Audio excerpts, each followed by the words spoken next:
if you seek to be the answer to all of your problems, you're not going to get anywhere. Your best thinking is what puts you in the situation that you're in. So if you find yourself suicidal, you find yourself in a rut, you find yourself whatever, you found yourself there because of yourself. And if you're just going to lean on yourself to remove you from that situation, pull yourself up by your bootstraps, good luck with that. That may happen. It very much may not, and it may not be sustainable. But the minute you get outside of yourself and you start to connect with other people and a power greater than yourself, it's a whole different ballgame. It's like a whole different ballgame. You start to plug yourself into the real answers. The real answers don't necessarily lie here. They don't lie. I mean, they don't lie within my mind is a corruptible, intense, not very fun place to be at its baseline. Like I don't necessarily enjoy being in my head at my baseline. It's not a very healthy place. But when I can take myself out of here and into other people and into my God, I'm fine. I'm just fine. And part of it is being okay with that, with recognizing some of the insanity that we possess. I've been very much like returned to sanity for the most part, but I have to also recognize that I do have these tendencies. I do have these mental, depressive issues that I have to be aware of. And instead of leaning on myself to get me out of it, I have to go to so-and-so or to so-and-so, and for me, it's, the minute I get to a meeting, no matter what my brain tells me about, is this worth it? I always get something out of it and I always feel better. And the minute I can connect with another human being or another animal or another something else, that is the key to the cure for me in terms of that nagging loneliness and self-loathing that really plagues us all, is service and a connection to a higher power. So good.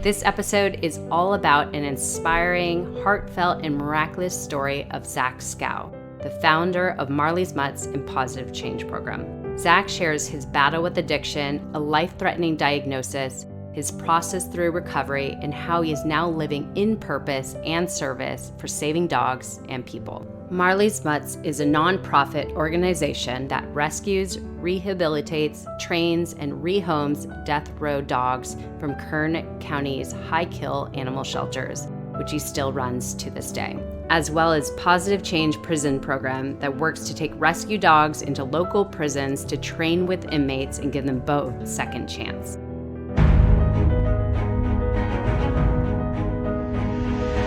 All right, we have Zach Skow, and remind me the name. Oh my gosh, sorry. Cora Rose. This is Cora Rose. This is Cora Rose, which is one of Zach's rescues out of, I guess you have 10 rescues that you adopted in your home right now.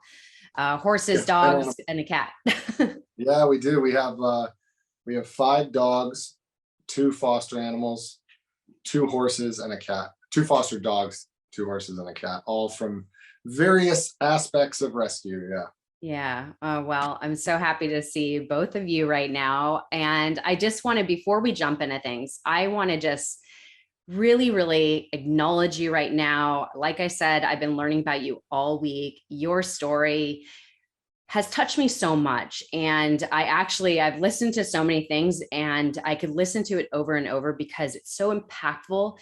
What you share, how you share it, and also your vulnerability, your heart just literally bleeds through just by listening to it. Like I hear your heart and I think it's so beautiful. So I really want to recognize that of you. So thank you so much for being on the show, Zach. I appreciate you. Yeah.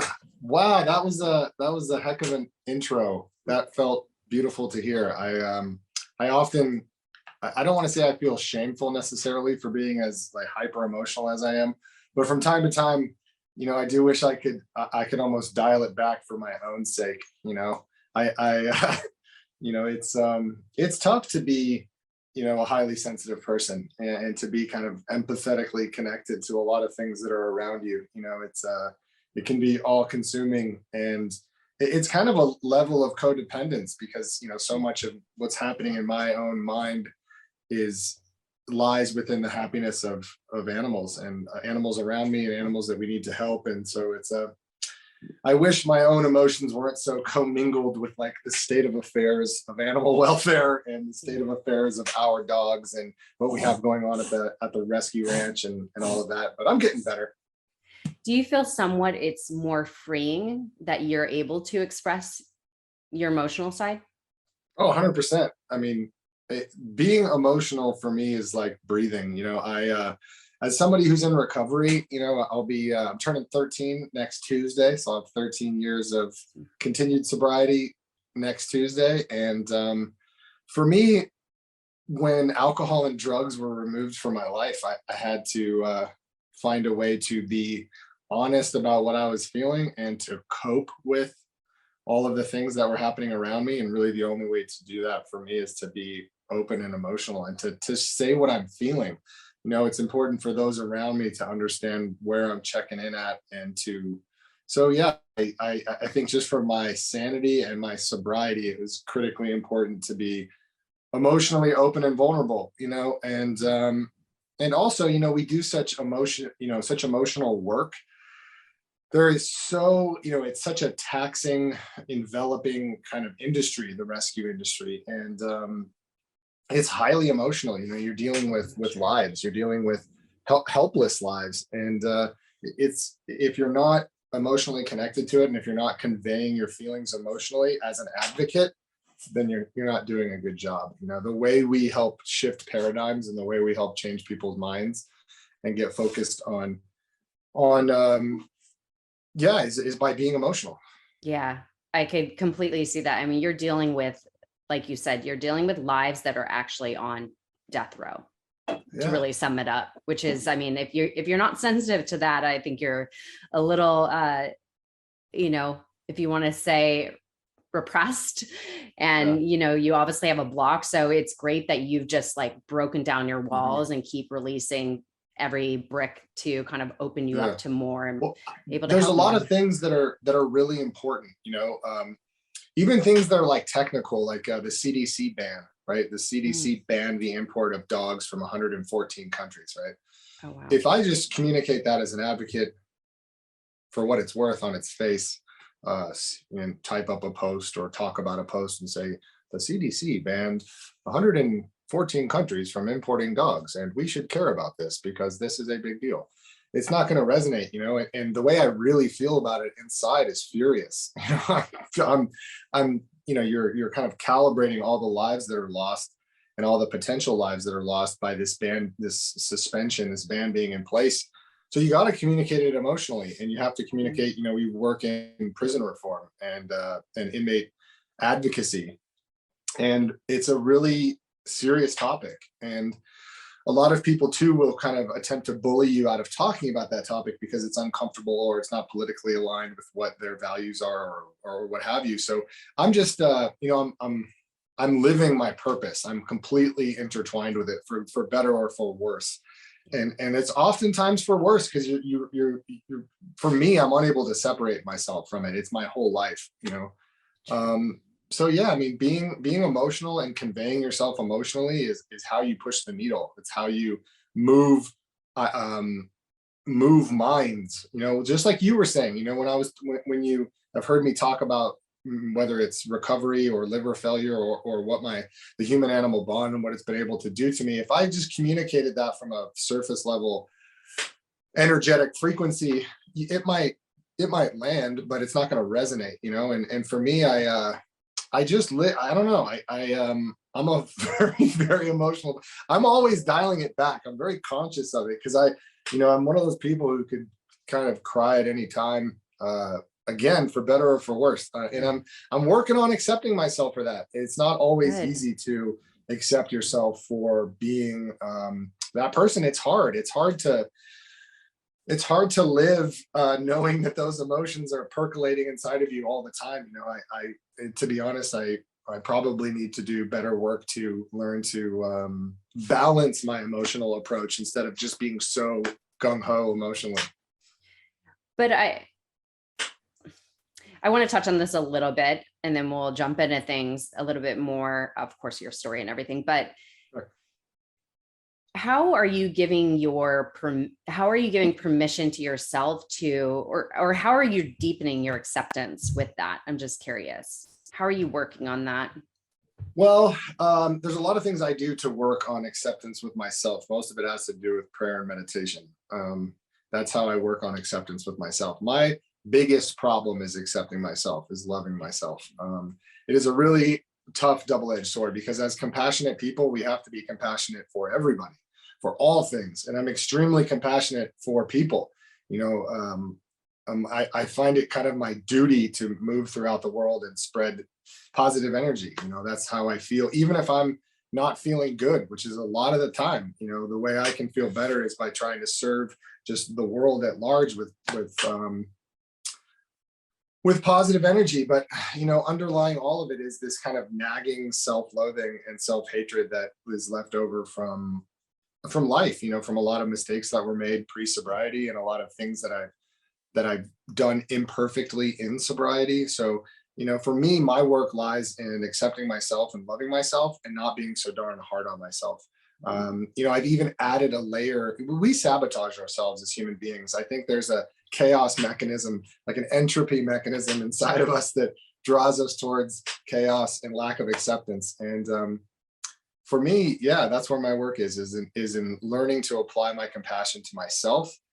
Since I had my daughters too, I put even more pressure on myself to be a better dad and to be this or to be that. And again, I have to consciously, and this almost always happens in meditation, go back in here, take a step back and kind of recenter myself and understand what the reality is compared to what the virtual reality is. I have this virtual what's dimension. The actual truth? Yes. Is what you're thinking actually the truth? And generally speaking, it's not. Yeah, we are so hard on ourselves, including people's perceptions of me. I have a hard time. I don't mind, for instance, women seem to be much more accepting of my emotional nature. A lot of men are very much too. But also it can alienate me from certain people because energetically it's intimidating or they don't know how to read me. That's probably the main thing, is they don't know how to read me at first. This happens when we go into prison pretty regularly, but I think it's just genuine. If it were ingenuine, I think I'd have a hard time, but it's just me. And people understand that, I think, for the most part. Well, and the truth is we're not for everybody, regardless. We just have to keep showing up and be honest and show up as our authentic self. Thanks for reminding me that. Yeah, for sure. Well, okay. Zach Skow, number one, we go way back when we met. We haven't hung out a bunch, but I met you when I think I was around 23, 24. I don't know. I think you're relatively the same age. And I just want to say, when I met you, the select times I did, my experience of you that I could recall is you were carefree, kind, confident, and welcoming. So I want you to know that, first of all. Thanks. But I'm curious, does that ring true to you when you were around that age? Yes and no. So a whole lot. When I met you, that was obviously before I got sober. And so much of my confidence was contrived.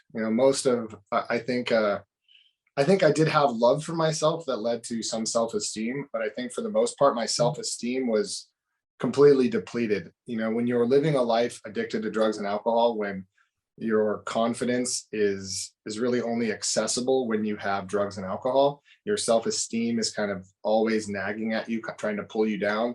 I wasn't there. I mean, I think sometimes when I feel comfortable with people, I am confident. When I feel comfortable, I can be myself.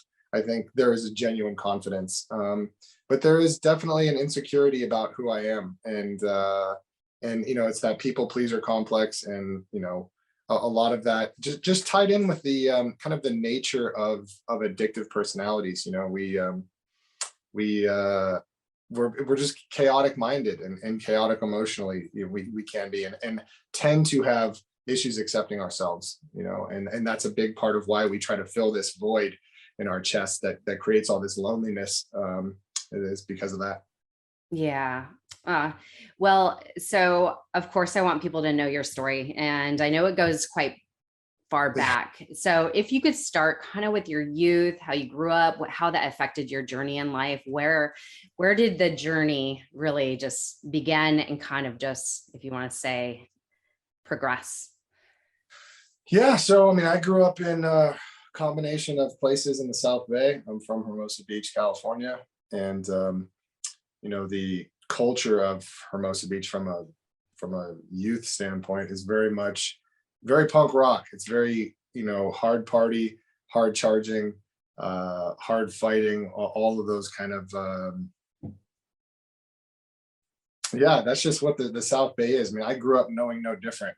It wasn't until I went away to college that I realized not everybody was like that. I mean, I was shocked to learn that, like, we came from we're an insulated area, the South Bay. A lot of people won't understand this when we talk about it, but the South Bay is very insulated. You can grow up in Hermosa Beach, Redondo Beach, Manhattan Beach, and like never go to Los Angeles. You can like never pass the other side of PCH. It's very much a bubble. And always felt protected in that bubble. Just grew up surfing, skateboarding, partying. And yeah, I think a lot of that culture definitely infiltrated my state of mind, and I wanted to be part of it. I wanted to be accepted in all of those things, and that route was doing all the things that were expected of me to be accepted. So drinking hard, drugging hard, fighting hard, all of those things. And but it was also very much so too. I mean, I think there's a lot of components that led to me almost losing my life. I think some of those are genetic naturally. My grandfather died when my dad was 15 of liver failure. But certainly some of it's trauma related. I went through some childhood sexual abuse as a kid. And, I was a pretty handsome, I suppose, kid, who did very well in sports, very well in school. So I guess I was like in demand. But because of some of this trauma I went through, women were not a safe place for me. I was very scared of women. And anytime as a young man growing up, you start to go through puberty, you go through all these stages. And I didn't know what was wrong with me. I would have potential relationships, from whatever, 12, like you start to do it with your first kiss and you're this, and you start to work down the spectrum of intimacy, and it was all just terrifying for me. And I didn't know what was wrong with me. I was so scared every time I had an even remotely intimate situation. I mean, if a girl grabbed my hand to hold my hand, and I didn't know what was wrong with me. I thought I was broken. And I obviously didn't trace it back to anything that I'd been through. I didn't relate those things until I went to therapy. You know what I mean? Yeah. But that definitely contributed. The only times I felt peace of mind in terms of I felt self-esteem, confidence, all those things was when I was drinking and using. Those chemicals helped, balance me out so that I could deal with myself, deal with my surroundings, and also be the person people expected me to be. I got this nickname when I was like 9. Everyone called me Golden Boy. And I kind of hated that moniker because there was so much pressure that came along with it. It's like, I'm a very flawed individual, and everyone's calling me Golden Boy. I had these like expectations to meet that I was supposed to be good at everything, including dating and intimacy. And I was terrible with it. It was very scary for me. So that definitely accelerated my alcoholism because it was really the only thing that helped me cope. And so when did you have your first drink? Probably 10, 11. I mean, I snuck alcohol for as long as I can remember out of my parents. My mom had this old ice box, this antique ice box for before they had refrigerators. So that always had alcohol in it. So as long as I can remember, we stole alcohol out of both my parents. My dad lived in Rolling Hills. My mom lived in Hermosa. And, for as long as I can remember, I aspired to steal their alcohol. And honestly, I couldn't wait. As from a young age, I couldn't wait to be old enough to drink. My mom always kind of treated me like I was always kind of her wingman. My mom would have a lot of dinner parties. My mom was she's a professional at ABC and Disney, and then in the marketing industry. And she always had people over, and it was a very, very popping environment. Yeah. And so there was just a lot of pressure for me to be older, for me to act older. And everyone always kind of gave me the compliments that I was, oh, you're only 9, you're only 10, whatever. I got to travel a lot at a young age. So I I felt like I earned my right to drink and use like an adult, and I was very incorrect in that assumption. Well, mentioning that, so many people don't realize how, as they say, proximity is power. So who you surround yourself with, like the 5 people you surround yourself, you will eventually become. And I very much agree with you when it comes to Hermosa Beach. It is totally a bubble, and people drink all day long, all night long, and they generally don't leave the area. That's Mhm. my experience of what I've seen in Hermosa. And I grew up in Palos Verdes, so I'm not far. Like, it is a bubble. The South Bay is Yeah, a little bubble. it But is. being that you were around your mom and you were kind of her wingman, I know she also is an alcoholic, if I'm correct, right? Mhm. So I'm assuming you witnessed, that of your mom and also of your friends. So it kind of just was, you know, you fit in where you were planted, if you want to say. Yeah, I mean, I always aspired to drink alcohol. Both my parents drank every night that I can remember since I was born. So alcohol, and all of my family members too, every uncle, aunt, Yeah. so drinking is just part of it. It always was like a rite of passage. It was always, that's synonymous with adulthood, synonymous with professionalism, synonymous with, being like mature enough to handle it, all of those things. Yeah. So, I mean, that was very much an integral part of my life. That variable of drug and drink was critical at all times. Like, that was my necessity for, and I knew I was an alcoholic at 17. I mean, I Oh, wow. identified as an alcoholic at 17. Wow. I was drinking when I went to San Diego State at 17, 18 years old. I was drinking and using drugs as often as I could, which was definitely every night. Yeah, And then when did you become an everyday drinker? I became an everyday drinker in 2003. I got in a car accident. I rolled my dad's truck off of a cliff here in Tehachapi, and completely totaled the car. Rolled several, like, 100 yards off of a cliff. I should have died. I mean, I should have died several times over. But the truck landed upright. I broke my chest and my shoulder, and had about 6 months of rehabilitation. And I could only drink to get through it. So that's how I became an all day drinker. I was an everyday drinker prior to that, but I became an all day from the moment I wake up until the moment I go to bed. And whenever I wake up during the night, I would, pound a solo cup of whatever I could get my hands on. And that continued until 2008. And in 2008, I started to turn yellow in the beginning of the year. I started to swell in my ankles, my stomach. I had this huge, like, 9-month pregnant looking belly.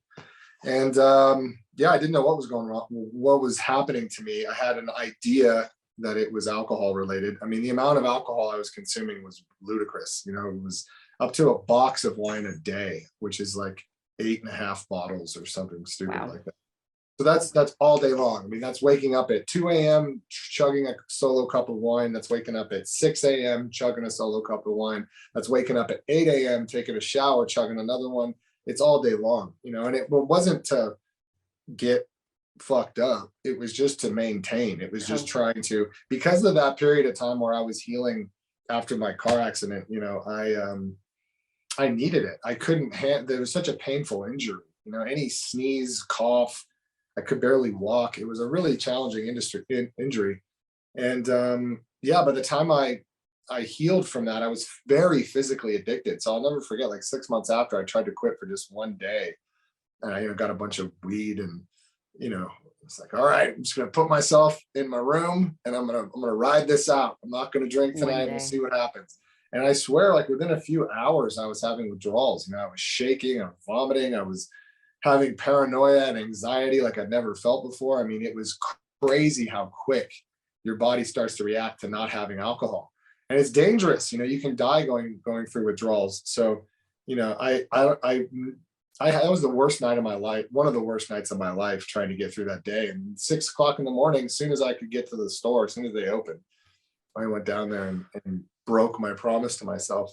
And that I made a commitment. I'll never forget that either. I was in my dad's driveway. I made a commitment, like, well, my dad's a professional, my mom's a professional, a whole bunch of people that I love and care about drink every day. And I'm just gonna have to figure this out. Alcohol is a critically important variable to my life. It's critically important culturally. There's no way you can like keep going not drinking. That's not I mean, you can't not drink. So I committed to myself that I would drink forever. Wow. But then, like I said, going back to 2008, I started to show some real signs of severe illness. I put it off for as long as I could because I was scared that it had something to do with alcohol. I was scared they were going to take alcohol away from me. I was terrified. I mean, terrified. I mean, already contemplating suicide before I even knew it was alcohol related, because if they took alcohol from me, I wouldn't be able to handle it. You didn't like know that how was to my survive immediate it. thought. Yeah, my immediate thought was take your own life. That was my immediate thought. And sorry, how old yeah. were you at this point? Like I was 28. Okay. Yeah, so I went into liver failure at 28. I finally went to the hospital to get checked out, and because it was pretty obvious that there were some significant physiological things happening to me. And the nurse, I'll never forget that either. A lot of these memories are just indelibly etched in my mind because they're so intense. And she comes back and she had like tears in her eyes, and she's looking at my blood test results, and she sits me down, and she's like, listen, you are in liver failure. You need to go to a hospital immediately. And I was like, what? And she like grabbed my hand and she said, look, and she knew me from before. I'd been in there before to this hospital. And she said, look, you need to go to a hospital, and you're in liver failure, and you could die from this.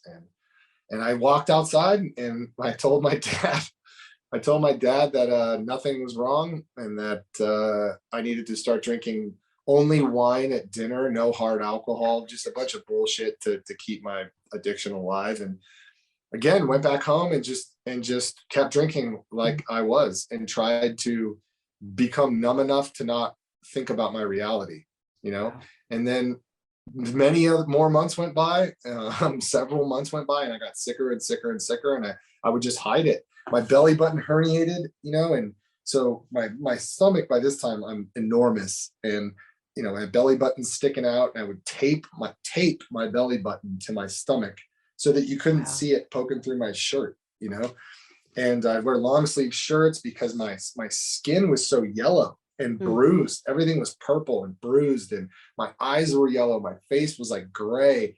So I'd wear hats, sunglasses, so you couldn't see my eyes. I would tan. I would sit outside just to so my skin wouldn't look so yellow, just to dupe people into thinking I wasn't sick.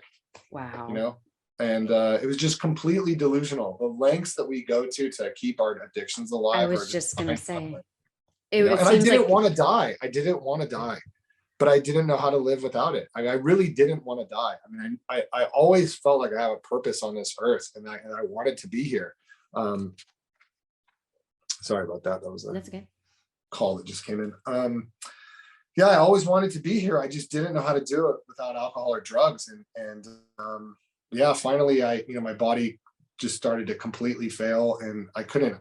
There was no more hiding it even close. I was vomiting blood. I was leaking blood from both ends, let's put it that way. And I was starting to get ammonia build up on my brain, so I wasn't making a lot of sense. I would kind of go in and out of mental abilities. My wherewithal was there one minute and then gone the next. Like I wouldn't know where I was, just by moment to moment, where I'd be totally fine talking to me, no problem. And because your liver's not filtering out ammonia and all these bad chemicals, it has this really adverse reaction. And yeah, so I went into the hospital August 3rd, 2008, and they checked me in for long-term stay. And yeah, first thing the doctor said when he came in was sat my dad down and said, your son needs a liver transplant and he's not going to get one, period. You need 6 months of sobriety to qualify for a liver transplant. Your son doesn't have 6 hours of sobriety. We're going to start working on his sobriety now, where he's going to go through detox in the hospital. His kidneys are failing, his pancreas is failing, his gallbladder, all of my internal organs were shutting down. So I don't remember the first 3 days of being there. I don't remember any of it. But I got stabilized. They were draining me too. They had they cut a hole in your liver is here. It's in your upper right part of it's a very large organ up here. So to drain, you get this 9 months pregnant condition called ascites, where your liver isn't processing all this blood and bile. And when it's not processing, it just backs up and all that stuff has nowhere to go. So it just leaks into your abdominal cavity and it just fills up. And that stuff, all of that stuff in your tummy is really, really toxic. Yes. And if you get infected, you get sepsis and you die. Like, so there was always these 18 ways I was going to die. And they were always reminding me of it. And it could have been a bunch of things. It was esophageal varices was one of the ways, the veins and arteries in your esophagus rupture and you bleed out orally. Something that I've seen happen before. And one of the most horrific experiences I've ever witnessed. I watched someone essentially pass away from liver failure with esophageal varices. And it's just a very scary time. And for me at that time, I didn't know how to fight. So, I became addicted to drugs in the hospital almost immediately. It's because they were giving you like opioids to just go through morphine, the pain. Dilaudid. Yeah. My gosh. It was the pain management. So they pointed the sign on the wall, and if crying, smiley face, normal face, frowny face, crying face. And if you point at the crying face and say that's how badly I'm feeling, they give you the corresponding amount of drugs. And so I became, as soon as I went through my alcohol withdrawal, I got addicted to pain medicine, and it was instantaneous. And it really took me out of my own recovery in a big way. So fast forward 6 weeks, I spent 6 weeks there, and I was just getting sicker and sicker and just dying. I was getting blood transfusions, frozen plasma transfusions. They were trying to do biopsies of my liver, but they couldn't. I wasn't healthy enough to get a biopsy. My blood was so thin, I would bleed out if they cut me open. Oh my goodness. So it was just a really dire time, and there was no survivability. They were talking about sending me home on hospice care, that's the best thing to do is just, go home. And kind of lo and behold, I got a meeting to be interviewed for the comprehensive transplant program at Cedars-Sinai, which is where I was born. I was born there too. Were you? Nice. Yeah. Awesome. So they pulled me out of the hospital. My dad, my mom just basically said, we're taking him out of here. He's going to die if we keep him here any longer. And they don't do liver transplants here. So we're going to get you to Cedars, see if we can't get you into this program. And that's what happened. I met with Dr. Tran. She's incredible. Her whole staff was rad. She was the liver transplant specialist at Cedars. They admitted me to the program, and the first thing they did was said, you're not going into this hospital. They entered me into the system, and they said, if we admit you, you're going to die. So you can't stay here. We will fill you up with drugs, because they would fill me up with drugs just like they did at the other hospital. And I have a dying liver and kidneys, and everything they're feeding me is processed through the liver and kidneys. Wow. So my liver and kidneys needed a break. They needed non-synthetic, healthy stuff to try to process. And because of pain management protocols, it would have 100% killed me. And most of I've sponsored a lot of liver transplant patients over the years. And of the 4 or 5 that I've seen pass away, that's usually what happens. It is a combination of when they start to be on Dilaudid protocols. So they're getting shots of Dilaudid every 4 hours, and their liver numbers start to decline rapidly from that point on. And the fact that the liver transplant community hasn't addressed the effect that pain management has on the liver and kidneys, even for kidney transplant, it's just mind-boggling. People will keep you addicted, keep you high, just to keep you manageable at the risk of losing your life. So, you say, hey, are you willing do you want to feel uncomfortable, or do you want to die? And people are so, so unaccustomed to feeling uncomfortable, having to deal with pain. I'd essentially rather die, like you said, it just forms another addiction as well. That's what's so crazy is the chance of being addicted to something else that's just going to harm you as much, even more, like you just said. Yeah, and I went through withdrawals from that when I got out of the hospital. So they sent me home, and they just said, look, you need to stay near a hospital. You are going to need it. So Dad, Zach, go home. Dad, continue to keep an eye on him. Make sure he doesn't do anything stupid. I couldn't go to the bathroom for myself. At that point, I was completely gone. Like, I could barely stand. I had all of these things wrong with me. I had, everything was painful. I was a real piece of work, just from a personality standpoint as well. I felt so fucking sorry for myself. I mean, I don't know that anybody has ever felt sorrier for themselves in the history of pathetic minded individuals. I mean, a lot of people like to look at this and try to pull out some sort of strength. And I guess there's some strength in there, like after the fact, in terms of how I recovered and got to the point I'm at now. But the person that was in a hospital, that was not a graceful, honorable human being. Like what I'd been reduced to was like barely human. I was a piece of shit because I was just terrified. I was terrified of everything.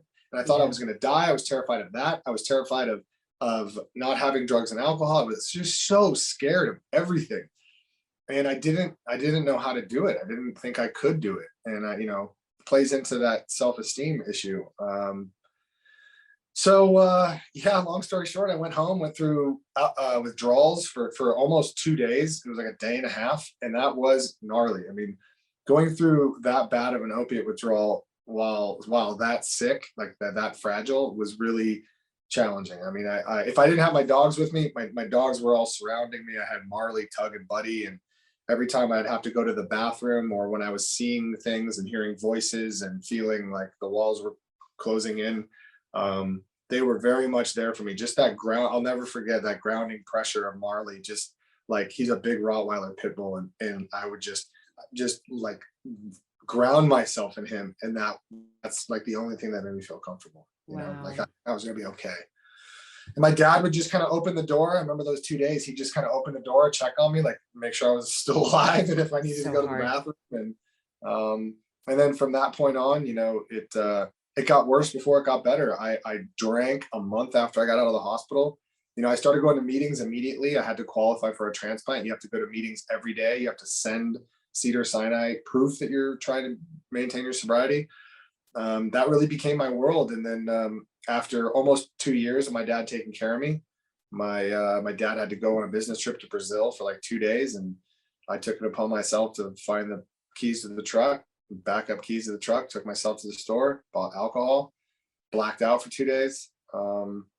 He came home, and I went over to his office and said, hey, at that point, drinking obviously like immediately made me sick.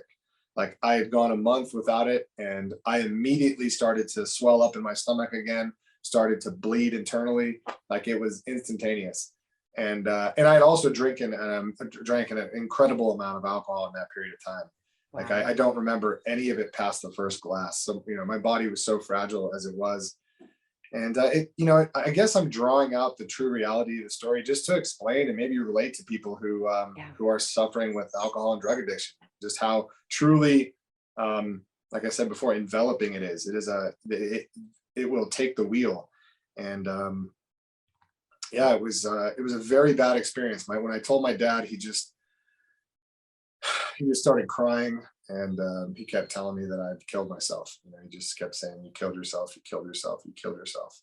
And he was devastated. He thought that meant I was dead, like I was gone. And I took off my glasses to show him my eyes because they had gotten yellow and gray again just from those 2 days of drinking. And that was the last time I had a drink. That was October 11th, wow. 2008. Well, first of all, thank you so.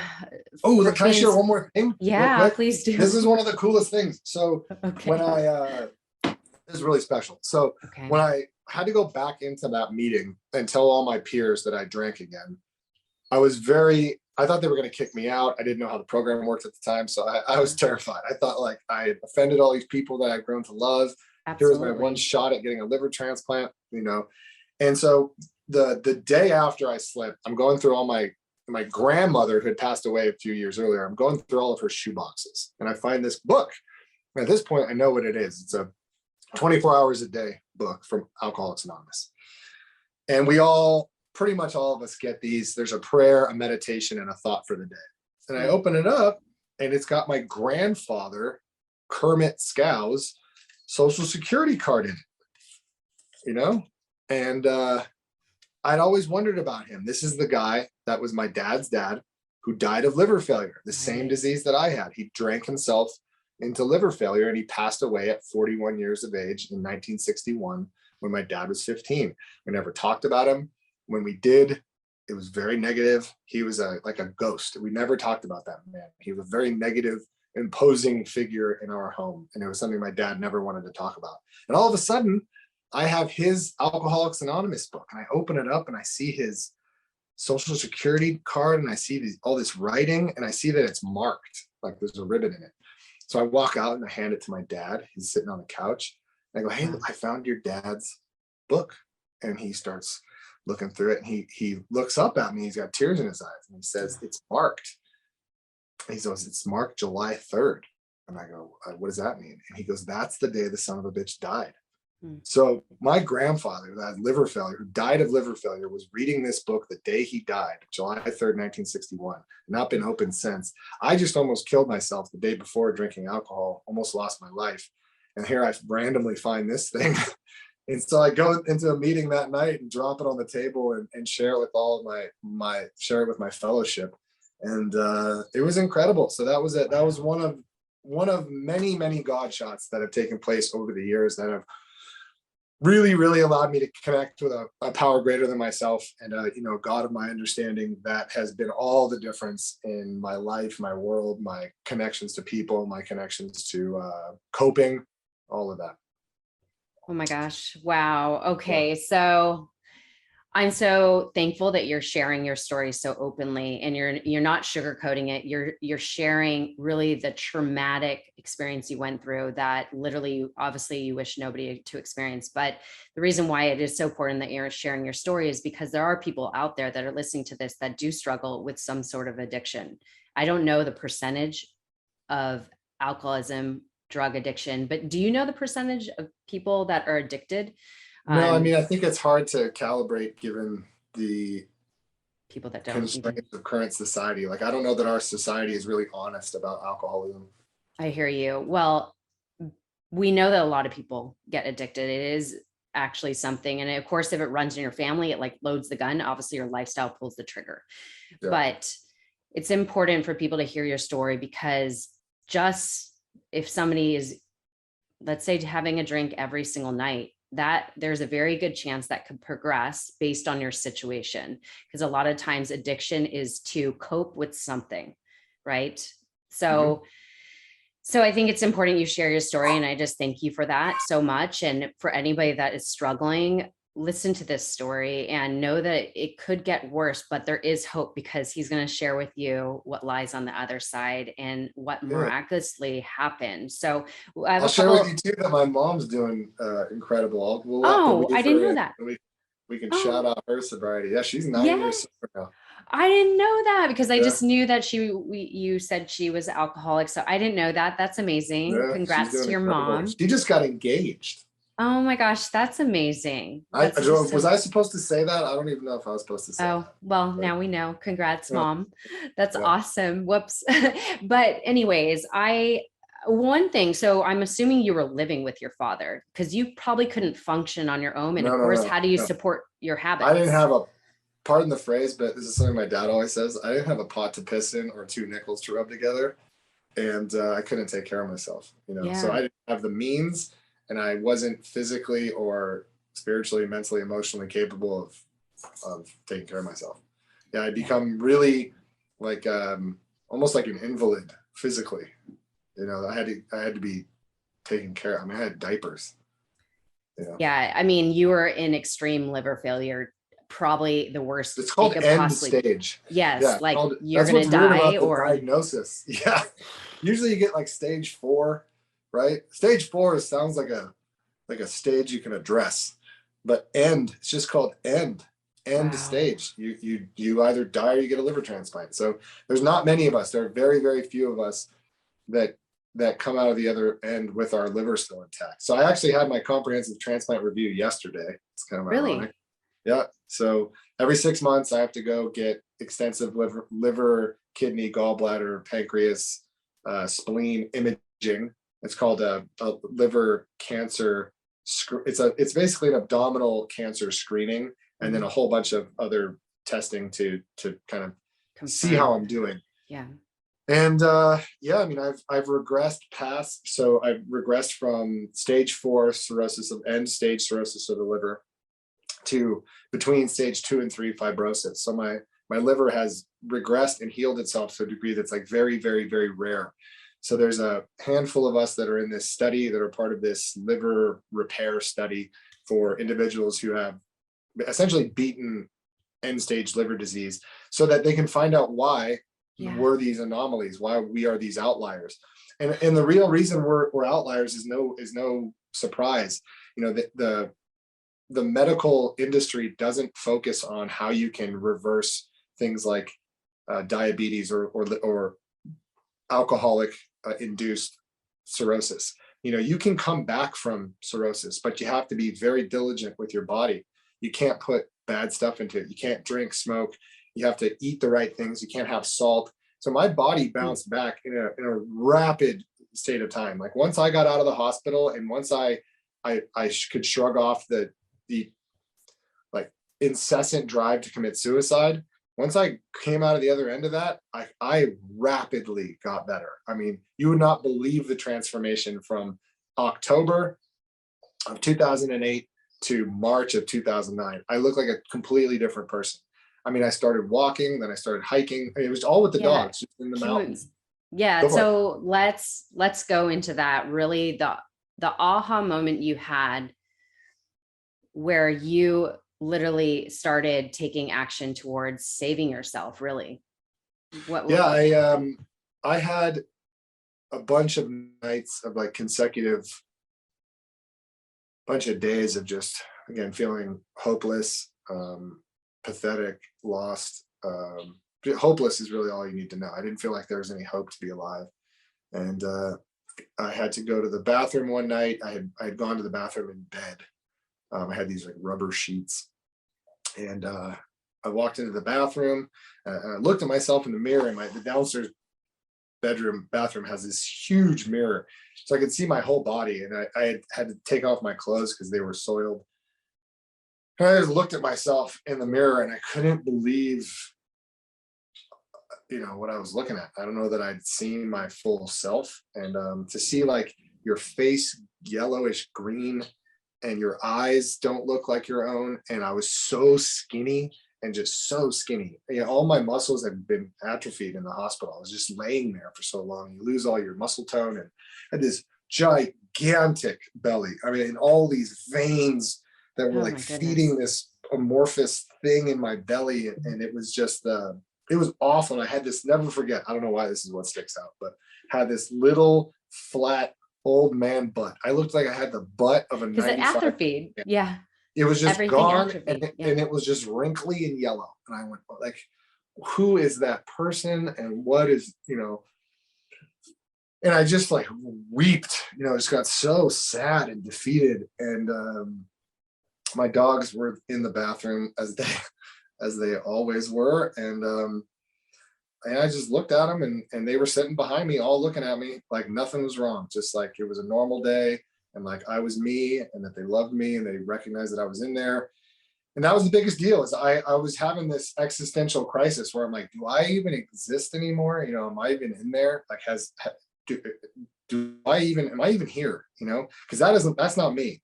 You know, that is 100% not me. I don't even see me in my eyes. It was so fucking scary, you know, and my dogs were there to just remind me that I was there, and that I was still in there, and that I was okay, you know. And so I'm seeing this countenance staring back at me that is fucking terrifying. And I look at my dogs, and they're all looking at me like everything's phenomenal. And I just knew that I had to put my energy out of here and into them. Like, just get the fuck out of my head. All of this was polluted.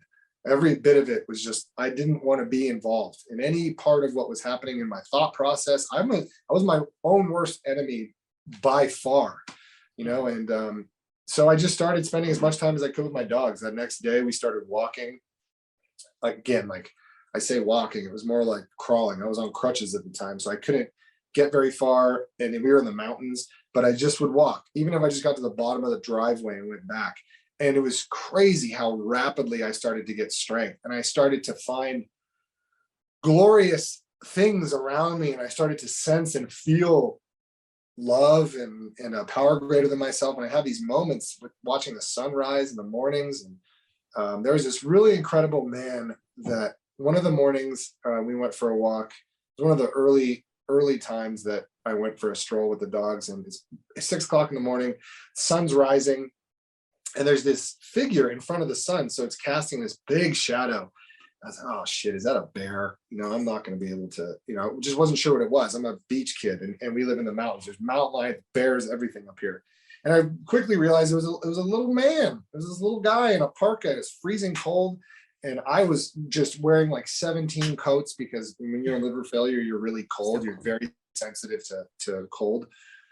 And this dude is out by himself, in bear country. And so we start talking, and he doesn't say anything about me. He doesn't remark, boy, you look sick. Are you okay? He doesn't say like, how are you feeling? He doesn't ask me anything about how bad I really appreciate it, because everybody prior to that had just been like a sympathy waterfall for me. Like they just would pour out sympathy. And that's not what I needed. I needed people to treat me real. I needed people to be real with me. And his name was Wendell. Everybody called him Wen, which was just perfectly ironic that his name is Wen. And he was on that walk, which he had done for 20 years. And this was the first time he'd done that walk without his wife. He'd been taking care of his wife for the previous 3 years, and she just died of cancer. And so this dude, who's like in his 80s, is by himself, does not give a shit, is not sitting on his ass, isn't feeling sorry for himself, isn't weeping, isn't crying about what God did to him and the state of affairs in his life. He just lost the one thing that means the most to him in his entire world. And he wasn't even crying. He was just out there moving, just getting it done. Amazing. And that was the dude I needed to meet. That was the dude I needed to see that morning. And so we would walk pretty often, whenever he was home, we would walk, and he was just an incredible guy. He ended up hitting the road. He bought an RV, and he ended up hitting the road selling vitamins to old people homes in his very late age. And he ended up finding a wife who was like 25 years younger than him. Oh my gosh. He got married. He had this like glorious few years, and then he passed away. But just getting to meet that guy, another God shot where I just went like, where did this dude come from?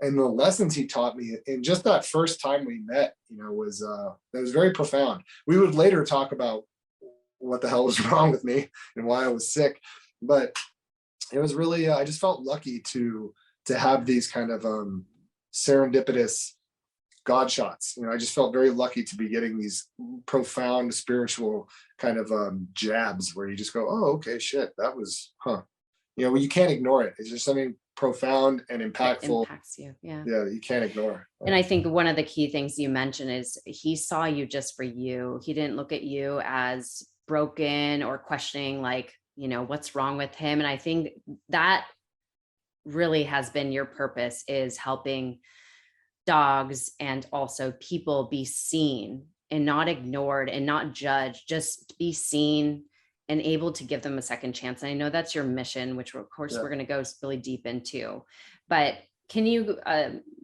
fast forward to how you healed? I mean, honestly, to, like you said, well, when it came to the 6 months where you were supposed to qualify to possibly get a liver, what did they discover at that point? That was an incredible meeting. I'll never forget it. I'd been going down at first every week, and then every couple weeks, and then every month to Cedars for checks. And I had my 6-month review.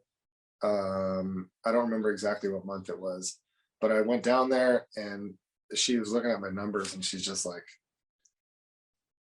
I don't know. She says, I don't know what you're doing, but keep doing it. And she's like, what are you doing? And I just said, I'm walking. Because all they tell you when you're in liver failure, this is literally Sleep. all they say. No, they say, don't drink, don't use, and don't have any salt. Because you're dealing with portal hypertension. Portal hypertension is high blood pressure. What contributes to high blood pressure? Salt. And you're adding all this water weight, because salt was the only thing they advised me against. And they kind of tell you not to have red meat, but that's about it. So I eliminated obviously drugs and alcohol. I started to move constantly, and then I started to work out religiously, and I ate only grilled chicken and vegetables for like a year and a half. That's all I ate. So I put very good things into my body, and the turnaround was rapid. I mean, it was rapid. The body, even when the body is down and out and you go, whoa, there's no coming back from this. You would be amazed at the resilience of the human body. And I think a lot of it too was just mentally. I started to get some self-esteem. I started to have some accomplishments. We started to work on animal rescue, and I've been working in animal rescue prior to getting sick. So I started in 2004, 2003. So I knew it was work I wanted to do, but not as a career. I just wanted something to plug myself into, to get out of suicidal thoughts, to try to reach my transplant goal, to try to just get better. I didn't know it was going to be a thing. It was no sort of business plan or strategy that I contrived to, for this to be my new thing. It just kind of happened that way. I started volunteering at various shelters in the area, rescues in the area. And then I just started taking on my own dogs. The veterinary hospital gave me a kennel to keep strays in. So I just started bringing in dogs, bringing them up to the house, rehabbing them, going on these walks every morning, every noon, every afternoon, making flyers. So I started to get creative. I started to this is 2008's the beginning of social media. So we got a Facebook page in 2009. But prior to that, I was just doing flyers, fun flyers, just really good pictures of the dogs. And I would do ridiculous write-ups, just ludicrous. Most people will say like the dog statistics, like it's baseball card stats, how old it is, what breed it is, how much it weighs, what's good with cats, whatever. Yeah. So I always made mine like they were people, random people from like different areas. So I'd create these whole personalities, and people loved them. And it was so great to be creative. I can't remember the last time I've been creative, so I was really distracting myself from all the bullshit narrative that had been repeating itself over and over again. I had new stuff to feed on. My brain had new stuff to feed on. And it gave me a lot of self-esteem, and I was good at it. That was another thing. I was good. And my community just encouraged me. There was a lot of them saw this yellow guy running around putting up flyers, and they watched me get better and started speaking at schools and high schools and institutions. And it all just happened very rapidly. We got social media up and running, organized the company Marley's Mutts in 2009. We became a nonprofit then. Sorry, I organized it in March of 2009. We became a nonprofit in May of 2010. So we are officially 11 and a half years up and running.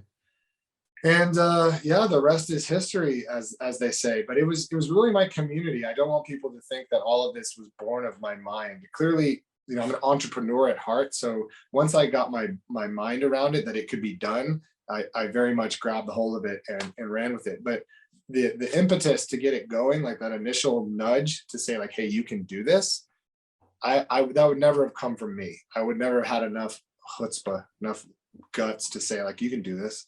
I was really insecure. I didn't think I could do anything. So that's another lesson, is to not listen to yourself and maybe perhaps listen to other people. It was one of the staff members at the pet lodge, and she was like, you should do this. I was like, do what? She goes, start a dog rescue. I was like, come on, what do you mean start a dog rescue? And I didn't know the first thing about nonprofit anything. I didn't think a drunk could get a nonprofit, ID number. I didn't think I could apply for a nonprofit. I thought they would laugh me out of the building. So that's why I waited a year to become nonprofit. I ended up sending them a stack of like 150 adoptions. So all the adoptions I'd done that previous year, and all the speaking engagements and articles I'd written, because I thought you needed to prove all this stuff. And they obviously approved the nonprofit, and we moved forward. But it was all the people around me that kept saying, you should do this. All my AA family that kept saying, you can, you will. And then of course my dad, my dad is, I almost think anytime we talk about this story, surefire way to get me emotional is it's really like it's really a kind of unique love story between a dad and his son, because it was just us against the system. It was a really hard several years of not getting the right answers from the medical community, not being helped by the medical community, not knowing what to do, being very scared. And my dad, I should have died at Memorial Hospital. I should have died there, or I should have died when I got sent home on hospice care, and I didn't. And it was only because my dad refused to let that happen. I mean, he refused. And he's an engineer. So his mind is formulated in this unique way that you present him with a problem and he's going to fix it. He's going to find a way to fix it. So a whole lot of it was just leaning on my dad, leaning on him to help me know that I could do it, help me, and at the end of the day, nobody really has the ability to instill confidence in you. If there's anybody other than yourself that can instill confidence in you, it's your dad. And those affirmations, that motivation, those nudges that when my dad would give me, and how proud he was of me in the work I was doing, it was the difference between, I think my body, felt all that love from him. I felt so much love and so much support from him that it was like, you can't not get better. You can't not get better. You're gonna ruin this man if you don't get better. And so a whole lot of it is just that love of a father and son, that just absolute refusal to let your kid go. And he just became like resourceful and was trying everything he possibly could. And I think that's nonstop. The only way we got into the comprehensive transplant program was he spent like 3 weeks on the phone harassing anyone he could harass to get me into a program. And they all said no. All 7 hospitals that do liver transplant in California rejected me, each and every one, and when we thought we were back at square one, he just refused. And we finally, literally like pulled, like undoing, needles and tape and just taking me out of my gown and saying, we're leaving this hospital. Nurses and everybody saying, sir, you can't leave. You can't leave. And he goes, bullshit, we can't leave. And he signed all the paperwork, against doctor's orders, a pile of paperwork saying, I don't give a shit what you say. We're leaving, and like, deuces, we are out of here. I think that was the difference. He hadn't done that, I would have died. And what's so important about that is really don't put all your eggs in one basket. We need to research things ourselves. We need to, take action ourselves. Like, one thing that this pisses me off. So my dog, Chance, he has lymphoma. It seems like it's low grade. Thank God it's not aggressive, but he's being treated with chemo and prednisone and all that. But they never tell you the diet that they should change to help the cancer. And I don't know if they even do it to cancer patients, which is crazy, because the number one thing that feeds cancer is sugar, carbs, glucose. Yeah. Hello. Yep. You're not told that. I think that is so messed up. So only because I did my own due diligence did I find this out. And now he's on a low carb diet and I'm feeding him premium food that is non-toxic, so we have to take some things in our hands. So people that are just listening to the news, listening to this resource, like, you have a brain, use it, like, do some research. You just Google's going to answer everything you need. So, totally. Pretty much. The medical establishment is sick. The medical establishment is sick. So the comprehensive transplant hospital at Cedars. So I've been a patient there for 13 years, or coming up on 13 years. And so it's kidney and liver, primarily kidney and liver transplant. And so you'd think those are all diseases that are caused by what you put in your body.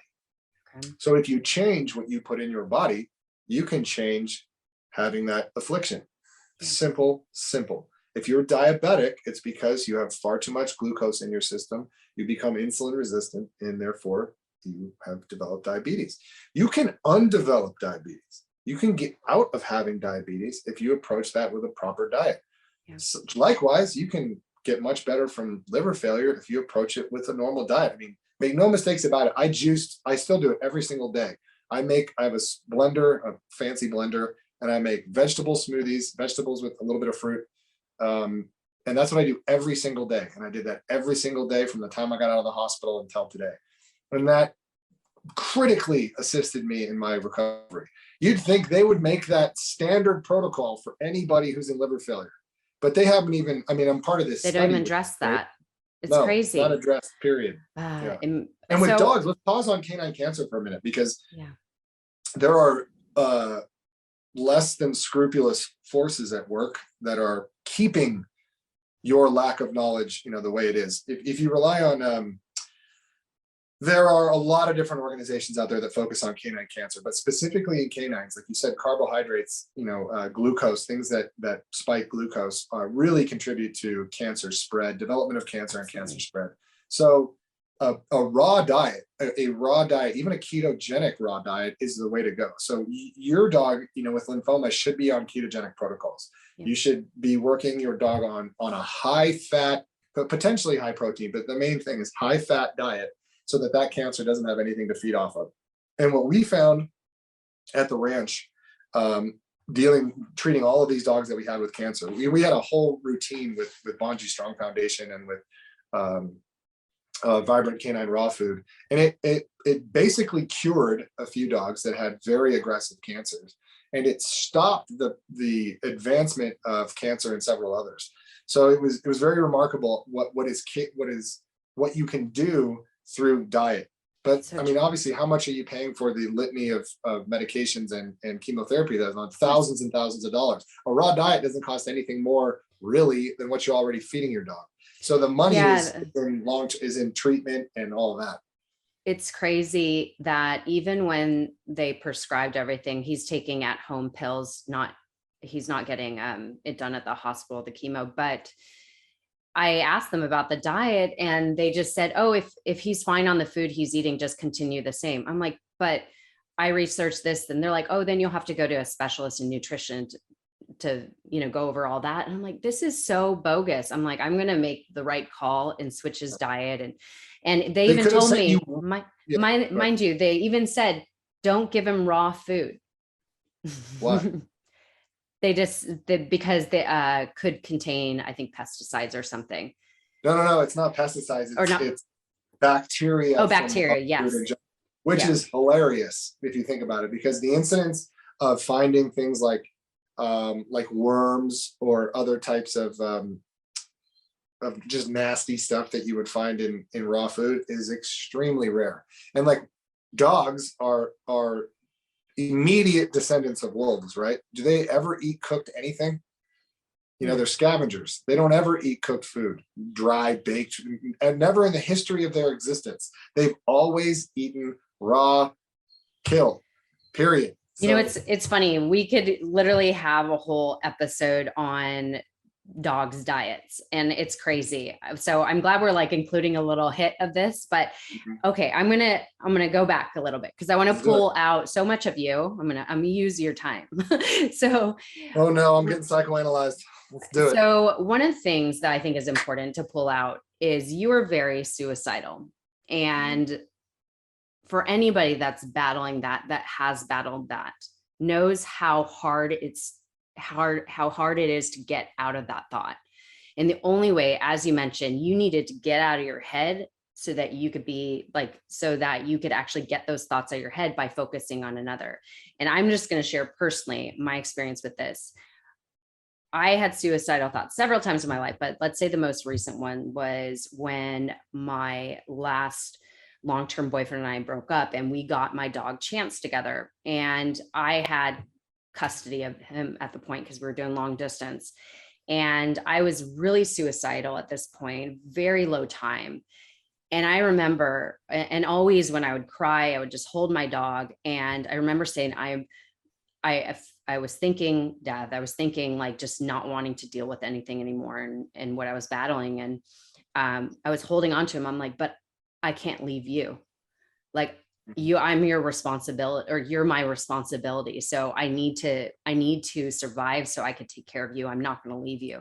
And that was literally the reason why I could get through, because I had something to take care of, something I love so much. So I know that your story is very much in line with that, because you knew like for you to get out of your head, you had the responsibility of your dogs.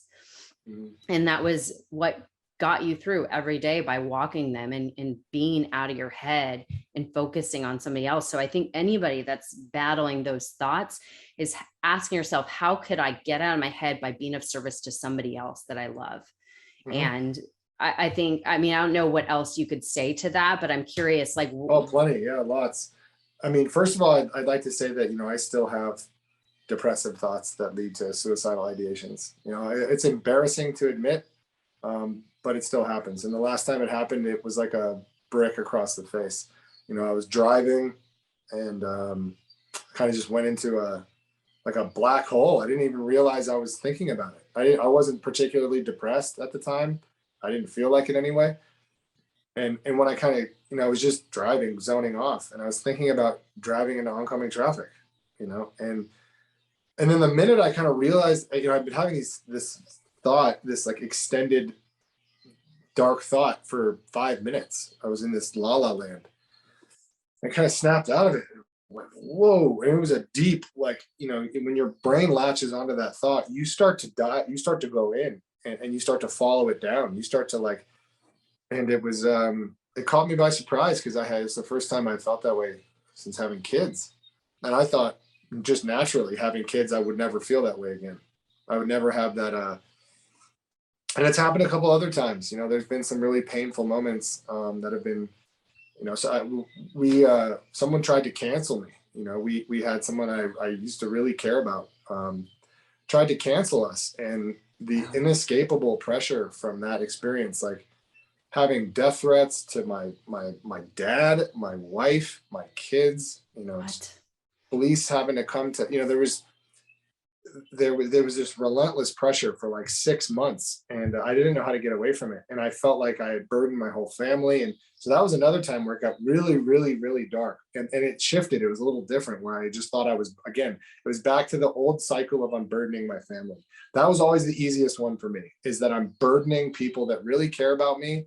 And they're only doing this because they're related to me. And how fucked up is that of me to require these people to stop whatever they're doing, my dad, mom, etc., to like take care of me. And I can't even abide by a simple set of rules that make sense. I can't even be good, because I'm pre-sobriety, I was incapable of it. So I think what led me into that was a pattern that always came back. Suicidal thoughts and ideations was a pattern that would always come back. Yeah. And I would get so frustrated about it. But as soon as I got into, this was early on, the first 6 months, but once I got plugged into my purpose, and once I got plugged into service, service was everything for me. Everything. Because I really, there are certain of us that suffer in the recovery space that think we're tragically unique, that, sobriety is just not meant for me, and the process won't work for me, and the program won't work for me because I'm a special type of addict and alcoholic, and I'm just unconsolable and uncurable, and we really focus on this tragic uniqueness. And the thing that really made that dissolve was being of service, was just getting in the trenches with recovery and visiting as many people as we could, telling my testimony to as many people as we could, and really just relating to a lot of people that were just as fucked up as I was. And I found my tribe, I found my fellowship, I found my people, all of whom were just as broken as I was, all of whom were just as like quote unquote fucked up as I was, but all of whom were brilliant, gifted, talented, loving, sober, all of these things. And so the number one thing that helped me, it really shifted my whole consciousness in terms of how I went about life, was being of service. And it became the I'd always been so egotistical and narcissistic about my life. It was all about me. It was all about my struggle and how hard it was to be me, and my addictions and my this and my that. And fuck, enough of that. And it started to become about other people. It started to become about their troubles. When I got off the transplant list and looked like I was going to be able to survive, that's what we just dove into, was working with other people in recovery to focus on our similarities and be strong for one another, and plug into that fellowship. And that fellowship is just everything. It's really a special, magical place, and that's where I learned also, ultimately the only thing that's gonna, for me, the only thing that aids with a suicidal mindset, a mind that is naturally depressive, is developing a relationship with God. God for me is this frequency of love that runs through all of us, and it is all around us at any time. And if you take the time to be aware, if you take the time to plug into it, you can access it at any time. Through prayer and meditation, you can access incredible love. I'm not talking about Christ. I'm not talking about Buddha or Vishnu or Joe Biden. I'm talking about love and a power greater than ourselves. Just not me. Everything was me centered. Me. It's not about me. It's about love. It's about this. And so yeah, I really was able to find a lot in prayer and meditation, and I could access that love. And so there were these times where I would get, really depressive, and repeating my mantras, repeating a few separate prayers always brought me to a more tenable situation. Always brought me to where okay, all right, things are okay. Get grounded again. Over. Yeah. That's amazing. Thank you for sharing that. And I think the one thing that is really hard when somebody's depressed is we isolate ourselves. And the only way we could be of service is when we do not isolate ourselves. So, I think that's a great start, is sitting. If you are if you are isolated with yourself, is tapping into a way to meditate or journal or pray or go on walks. Like, you could start there if you're wanting to be isolated, but eventually, like, doing certain things, like, how could you be of service? Find a cause you love. Find, how could you support Marley's Mutts, right? So let's go into. Let me pause on one more thing really quickly. It's like, it's pretty simple. If you seek to be the answer to all of your problems, you're not going to get anywhere. Your best thinking is what puts you in the situation that you're in. So if you find yourself suicidal, you find yourself in a rut, you find yourself whatever, you found yourself there because of yourself. And if you're just going to lean on yourself to remove you from that situation, pull yourself up by your bootstraps, good luck with that. That may happen. It very much may not, and it may not be sustainable. But the minute you get outside of yourself, and you start to connect with other people and a power greater than yourself, it's a whole different ballgame. It's like a whole different ballgame. You start to plug yourself into the real answers. The real answers don't necessarily lie here. They don't lie. I mean, they don't lie within the my mind is a corruptible, intense, not very fun place to be, at its baseline. Like, I don't necessarily enjoy being in my head at my baseline. It's not a very healthy place. But when I can take myself out of here and into other people and into my God, I'm fine. I'm just fine. And part of it is being okay with that, with recognizing some of the insanity that we possess. I've been very much like returned to sanity for the most part, but I have to also recognize that I do have these tendencies. I do have these mental, depressive issues that I have to be aware of. And instead of leaning on myself to get me out of it, I have to go to so-and-so or to so-and-so, and for me, it's, the minute I get to a meeting, no matter what my brain tells me about, is this worth it? I always get something out of it, and I always feel better. And the minute I can connect with another human being or another animal or another something else, that is the key to the cure for me, in terms of that nagging loneliness and self-loathing that really plagues us all, is service and a connection to a higher power. So good. I'm so appreciative you shared that. Thank you. So Marley's Mutts. Okay. So I know you kind of touched on it. It organically kind of came to fruition, right? Mm-hmm. What is your mission with Marley's Mutts? Because you're not just a normal rescue. Yeah, Marley's Mutts is we're not just a normal rescue, because I have rescue ADHD. I think I have just life ADHD, and I want to do as much as we can with what we I want to help as many people and pets as we can, period. And so yeah, Marley's Mutts was formed in 2009. The purpose is to help, essentially to help provide hope and opportunity to people and pets everywhere. Wherever we can provide hope and opportunity, in other words, a way out, a way up for people and pets that are in trouble, usually incarcerated. So incarcerated people and pets, pets that are in the shelter and human beings that are in prison. That's who we seek to advocate for. So we've had, I don't even know, thousands and thousands of adoptions over the last 12 years. We focus on 3 primary programs, I would say. One is Pawsitive Change. Pawsitive Change is a comprehensive inmate canine training program that we operate out of currently 6 facilities, 5 prisons and 1 girls juvenile facility. Those dogs live in prison for a period of 3 months alongside of their student inmates. We typically have, for instance, at like California City or North Kern, we'll have roughly 30 dogs or sorry, 30 student inmates, 10 dogs. So a ratio of 3 to 1. We have 2 primary handlers for the dog and then 1 alternate. So the dogs are training 13 and a half hours a day. The only time they're not with their guys is when they're eating or when they're sleeping. And we operate those programs every week. We just had girls' juvenile graduation yesterday, which is one of the most beautiful things you can be a part of. They really are. The most inspiring, wonderful, just energetically positive thing I've ever been involved with is Pawsitive Change by far. To watch those guys,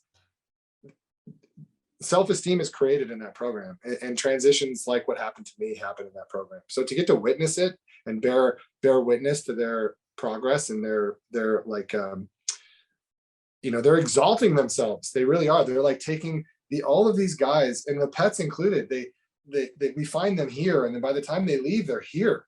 And if they enroll in the program, for a lot of them have been involved for years and years and years. I mean, Melvin, who's getting out of prison hopefully soon, has been in 10 times. He's been in our program for 4 years, done 10 or 11 cycles. So that's really the program I love the most. A lot of our guys have gotten out of prison and are involved in the pet industry. The pet industry is $100 billion juggernaut that can really help feed the needs of the incarcerated population. We can vocationally educate these guys and emotionally educate these guys to be very successful on the outside. The vast majority have been. And we have a ton of men of color who are kicking butt in the pet industry right now in terms of their dog trainers, their behaviorists, they own their own companies.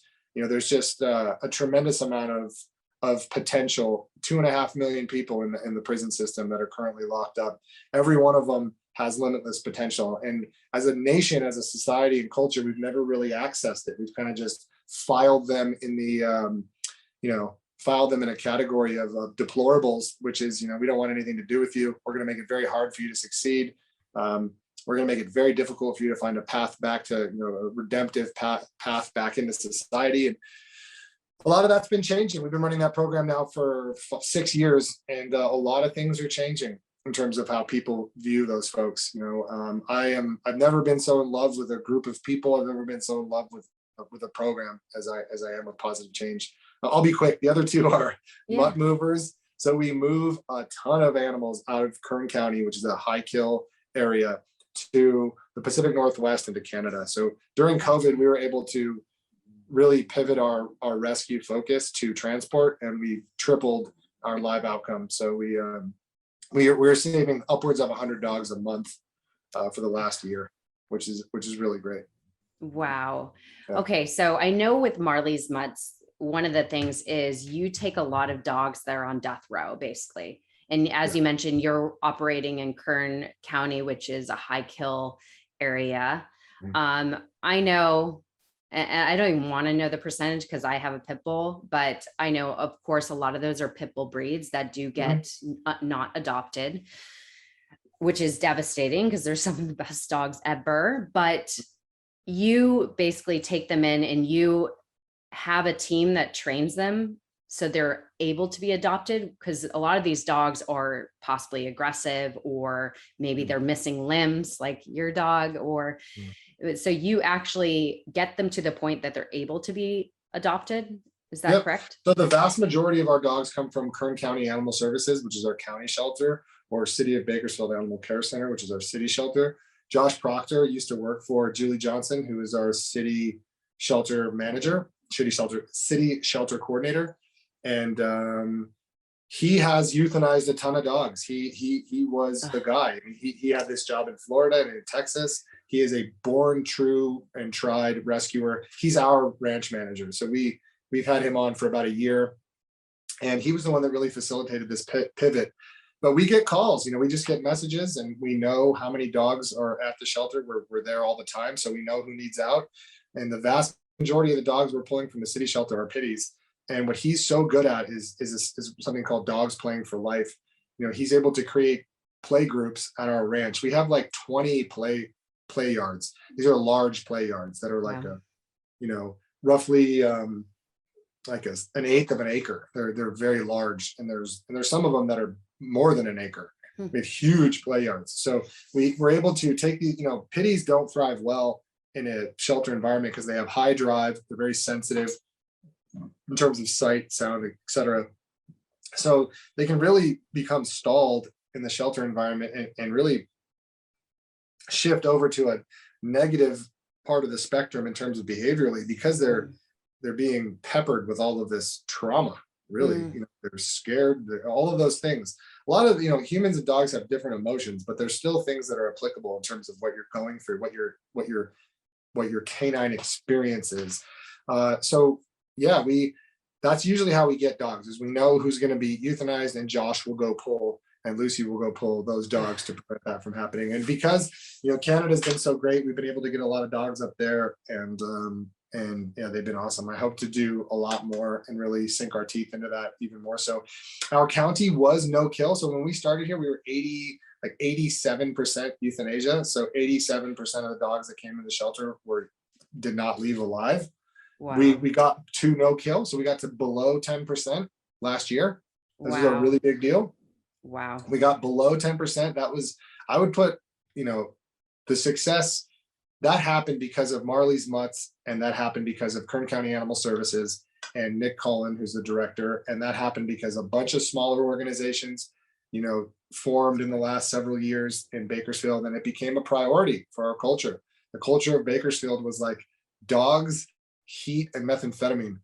And people started to really care and give a shit. And there's a lot of great, bully breed rescues. There's Bakersfield Boxers and Bullies. There's Halt Rescue. There's a consortium of organizations, working to chip away at that no-kill cause. So we're not there right now because of what's happened with COVID. And so our numbers are a little higher than we'd like, but we're still making a very big impact in this community. And given what we have in this community in terms of resources, it is so radically less than Los Angeles County. I mean, we are dealing with pennies on the dollar in terms of resources, and we're still being very successful in our life-saving strategies and operations. So yeah, I mean, I would give a lot of love to if you have a motivated shelter director who calls out the community and essentially says, we're going to get to no kill whether y'all like it or not. That was a really bold move, and a lot of us kind of rah-rah around that call, and it ended up happening. So that's what we're always working towards, is no kill. Wow. Amazing. No kill Kern County. Okay, so I want to talk a little deeper about your Pawsitive change program. I love it. It's so touching. Can we press pause for a second? Can I go use the restroom? Is that okay? All right, do it. Thanks. I want to sink into this, and I don't want to have to pee. I'll be right back. Okay. In the meantime, I'll just share with you. So this is our children's book. It's called Chance the Blue-Nosed Reindeer. I don't know if you could see this. This is our pit bull. He saves the day for Christmas. So we have a blue-nosed pit bull. His name is Chance. This Christmas story is about Chance saving Christmas for a little girl and also for the community because Rudolph gets sick. And so he comes to the rescue, and he serves and he leads the sleigh in place of Rudolph. And this book, just so you know, part of the proceeds is going to Marley's Mutts, so that could support Marley's Mutts program and also Pawsitive Change program. So this is available, of course, at any time on Amazon. You could grab it. Chance the Blue-Nosed Reindeer, as I said. What's really exciting, this is a great Christmas story. It's good for kids and adults. It's just adorable. And also you are supporting Zach's organization and really making a difference. So this is available now, of course, ready for gifts for Christmas time. So really excited to share that with you since we're on this break right now. So Chance the Blue-Nosed Reindeer to help support Marley's Mutts. And thank you. All right. We're back in business. So I was just sharing because I'm like, I might as well take the opportunity to share this. So you received this, right? Chance the Blue-Nosed Reindeer. So we've read it many times. It's so of course, Christmas coming right on the corner. And of course, this book is supporting your organization. So obviously I wanted everybody to know that this is available. It's a great read. And of course, supporting Zach, which is so important to support Marley's Mutts. Okay. So go. Yeah, they take no. tea breaks on the Joe Rogan podcast, but it's like 4 hours long. I thought I'd get a lot further in than an hour. But. No, I know. Okay, so how about we do, if we can, little rapid fire, a couple of questions for Positive Change program, because Yeah. this is where I think that when I hear you speak about this, I could tell you are so passionate about this program. And you mentioned, I heard that the reason why this is so special to you is that prisoners, especially in these high security prisons that you're specifically working with, they are known as, if you want to say throwaways, as these dogs, these aggressive dogs that won't be adopted, that are basically, just stuck in the shelters. They're considered as throwaways. And I know at one time you obviously felt this about yourself. So when you talk about this, you could tell that you obviously have a connection. I know you have not served in prison yourself, but there is a reason you're so passionate about working with these prisoners. And so can you give a little? Sure. I see myself in them. I see myself in them. Most of these, everything is a spectrum. There's a vast spectrum of crime. People end up in prison for a variety of different reasons. But I think part of it was being indoctrinated to what being an inmate is, right? So I thought along the lines of what everybody else thought, which is all of these terrible things about people who are locked up. Our society tends to file them away, dress them in blue, call them inmates. All the shows that we see are pretty negative. Lock Up Raw, everything's about intimidation and being taken advantage of, and stabbings and fightings and gang violence and all these terrible things. So the human beings that are living that experience get lumped into that. And what I started to discover, day one, is how incredible these human beings are, and that they're very much like myself. When I was dying of liver failure, I was this potential human being. I had so much potential. Like you would have said when you met me, you probably would have thought to yourself, this dude, he seems caring, he seems motivated, he seems like this guy's going to do something in life, and I wasn't able to do it. I worked myself into a situation where I'd become my own worst enemy, and I'd really sabotaged any progress. And I just discovered the beauty that lived inside of prison, and the incredible individuals and their hearts and their empathy and their stories. I learned a lot from so many different guys who were locked up at 16, 17 years old, came from just radically different backgrounds than me in terms of socioeconomic, upbringing, in terms of what they were around in their lives. And I just fell in love with them. I honestly just fell in love with our guys and our gals. And I fell in love with their humanity in many cases, the humanity that they've been able to keep intact while incarcerated. It is a really challenging, people don't realize how dark prison is. It's a very, very dark place, and it's a scary place. And it's an energy that just is constantly emanating from those places, that is negative, that seeks to harm you. It seeks to bring you down and to bring you into that chaos and to have you not do well for yourselves. And everybody in our program, everybody who enrolls in Marley's in Positive Change, is trying to better themselves. They're trying to be there for their family. They're trying to make up for wrongdoings. They're really trying. And I saw that no matter how hard you try, there was really no way back in. Our society had locked you out. And that's just not okay. That's not okay. And so many of those guys were there for me, when we almost got canceled. I was so scared. And I took all that pain and all that agony into prison, and the guys just like put their arms around me, and we had several powwows where tears of all kinds were shed, and they were just there for me. And so I know this is supposed to be rapid fire. I'm supposed to say that quickly, but the simple fact is that I believe in them. I believe in their potential, and it feels really good to believe in people who don't have a lot of folks believing in them. And I also just think from a justice standpoint, I've always been a justice seeker. Like as a twin, I think part of that is just what it is, because you grow up with someone who you compete with, and so you got to always keep score, and you want things to be, you seek justice. But I just didn't think what's happening to the incarcerated community and the formerly incarcerated community is fair. It's just not fair. To have no way back, to have no way to earn your way back into society. You're always going to be considered a fucking criminal. I mean, we use that word criminal. We just call people criminals. Oh, you did tell me, And addict and you're a drug, like, criminal? Yeah, yeah. you're a felon. You're a criminal. No, I'm a fucking human being.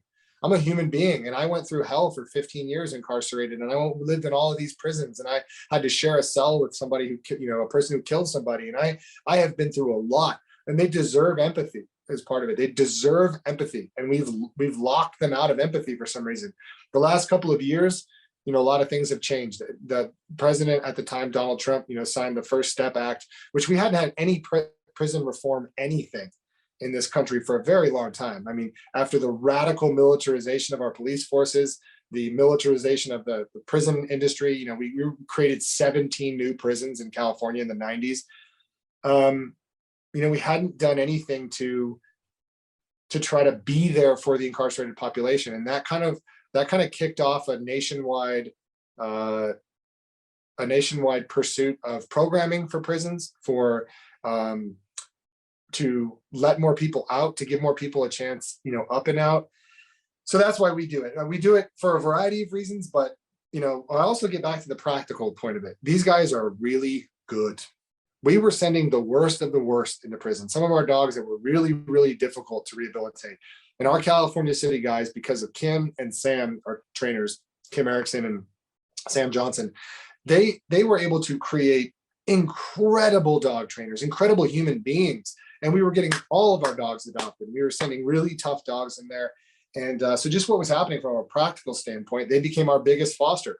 We doubled or tripled our foster capacity because of the prison program. So there's a million reasons why the program is amazing and why it's terrific and why I'm so plugged into it. But at the end of the day, it's the right thing to do. These human beings deserve help. And they are not, none of us are the product of our mistakes. None of us should be just the product of, or especially one mistake, one horrific mistake. I did this at California City in front of the entire staff. We in order to get into the prison, we had to basically allow all the different watches to interview us, to ask us questions. And just trying to get anybody to feel empathy for the incarcerated was a real challenge. It was almost like their brains couldn't do it. Normal people are so used to watching cops and Lock Up Raw and all that stuff where they just don't have the empathy. And and then also from a substance abuse standpoint, from a drug and alcohol standpoint, people helped me. My community was there for me, and they helped lift me out of this very dark place to be able to offer something to the world. And these guys deserve that. They deserve to find a way back so that they can offer something to the world, because they've been through such darkness and they've come out the other end intact, and they have a ton to offer. They have a ton to offer. There's a particular type of love and light that comes off of these guys.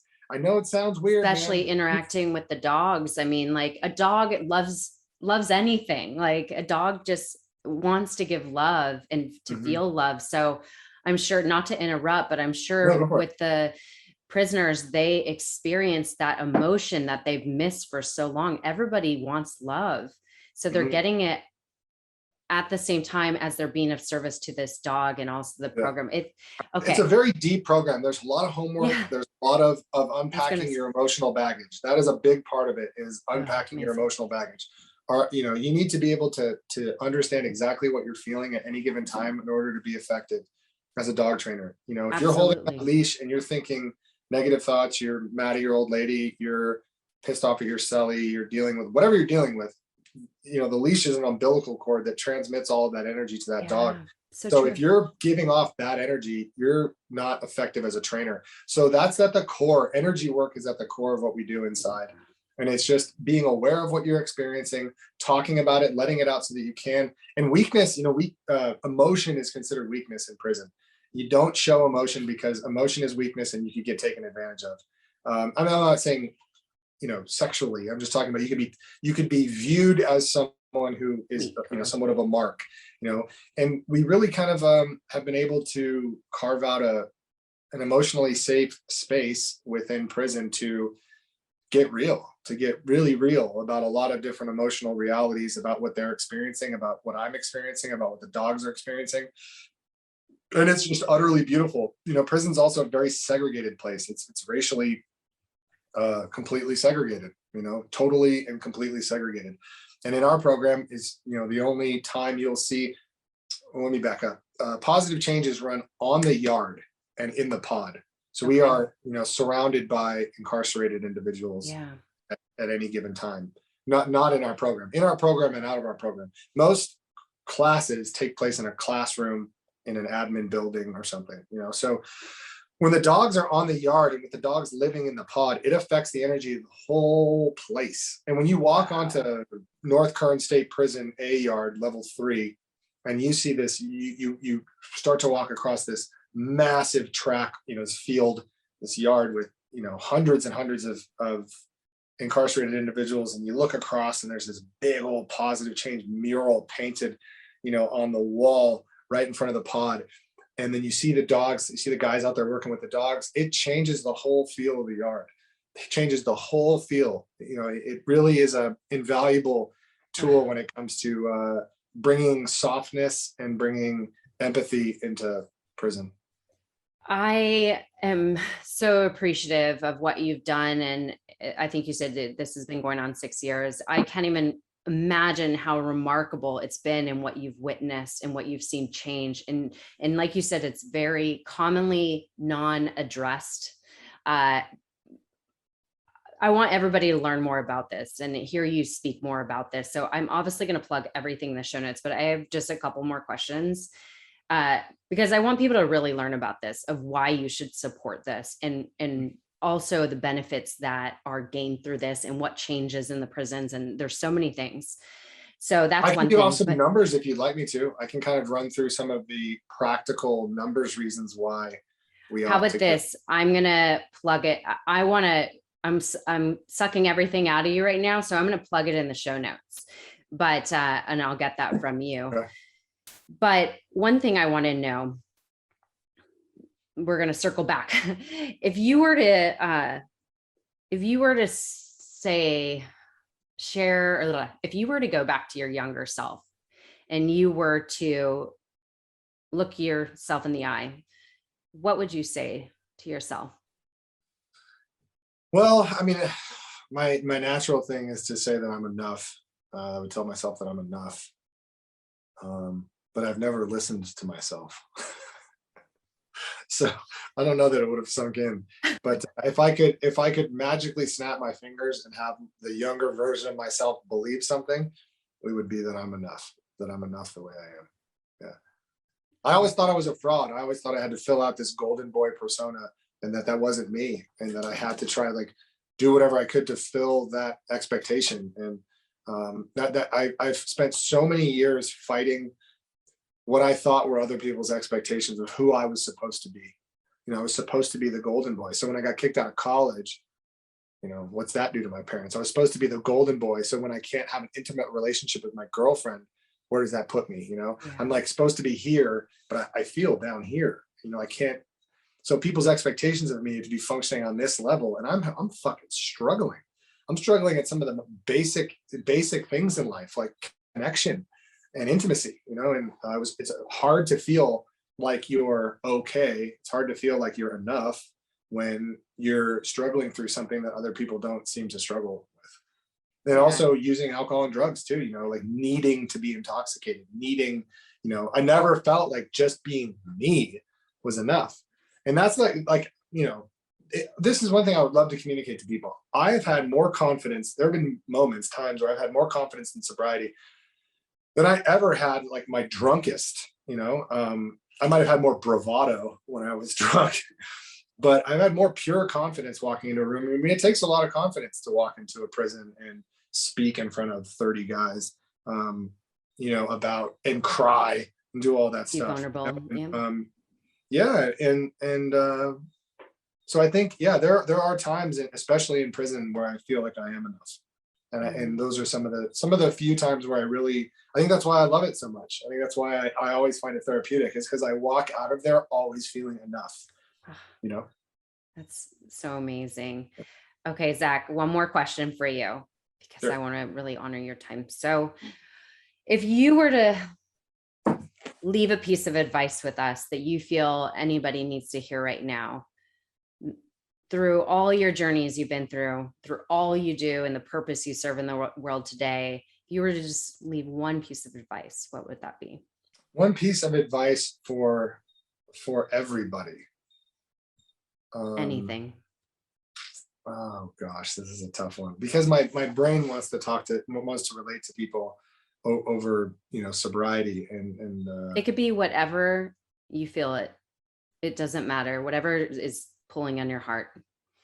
yeah, I mean, the thing that I've been aware of the most lately is something we touched on earlier, which is that in your lowest points, in your darkest times, God is all around us. That at any given moment, you can stop what you're doing and access a loving God of your understanding. And I encourage people to put work into that relationship. God doesn't just show up and then you magically have a relationship that's just everything you wanted it to be. It requires nurturing, just like any relationship, just like with a dog. But that connection is beautiful, and that connection it has, especially lately, been there for me in a way that I gave a lot of lip service to. I gave a lot of, I really practiced at it, but I wasn't very good at it. Lately, because I've been nurturing that connection, I find contact possible all the time. And I don't mean crazy, I don't mean, David Koresh, spiritual contact.